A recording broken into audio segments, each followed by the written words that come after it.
Hello, I'm Deborah Sword. Popular culture surrounds us and it is brimming with fictional conflict, and that makes it great for practicing your conflict skills.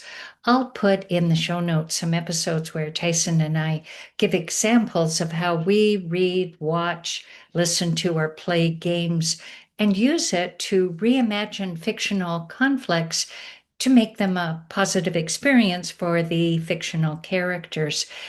Watch it and then you decide how you want to experience positive conflict. Let's try a bit of a twist. Goldilocks and the Three Bears. Let's use it as an example because any fiction offers conflict skills practice, but where adult fiction's main characters have a growth and change from the story's conflict, with fairy tales, the main character tends to learn a moral, or there's a caution from the story's conflict. So you recall Goldilocks enters an empty house in the woods. There are three bowls of porridge, which she samples. The first is too hot, the second too cold, the third is just right, and she eats it all. She sees three chairs. The first is too hard, the second too soft, the third just right, but it breaks when she sits. She finds three beds. The first is too hard, the second too soft, the third is just right, and Goldilocks falls asleep.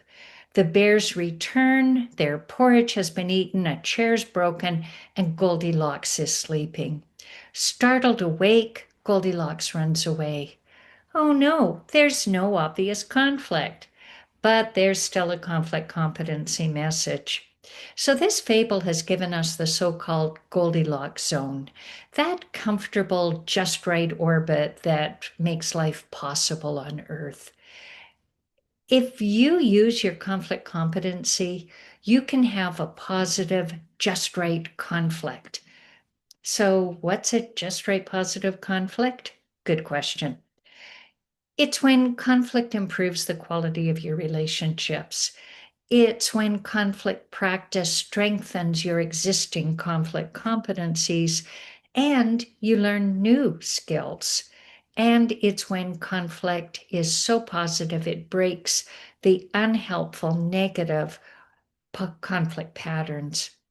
And what makes a just right positive conflict?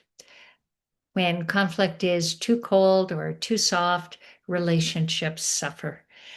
There's a sense that the parties are indifferent or disinterested. Maybe the one party is boring and one is rejecting. If a conflict is too hot or too hard, relationships suffer. Maybe it's argumentative, destructive, dangerous, hurtful.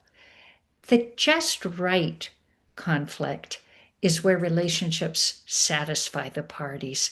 It's one where it feels safe to engage. There's forgiveness and it's non judgmental. Each conflict has the potential for positive, that just right, and the potential for negative effects where it's too extreme. The cautionary tale, just right relationships may feel satisfying, but are potentially fragile.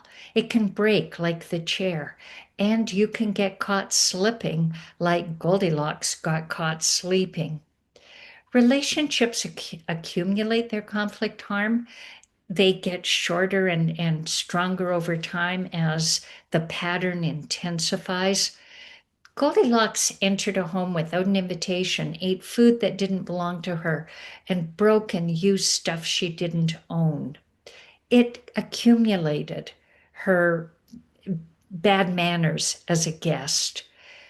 Conflicts belong to you, and you own your contribution to them. And your contribution can be positive when you use your conflict competencies. So, fictional conflict is everywhere. Please have fun practicing with it. Pick your medium: novels, short stories, theater plays, TV shows, songs, games. Pick a conflict to change into conflict competent dialogue and action. Give your fictional characters a break. Make them conflict competent. And you develop your skills and improve the quality of relationships when you do.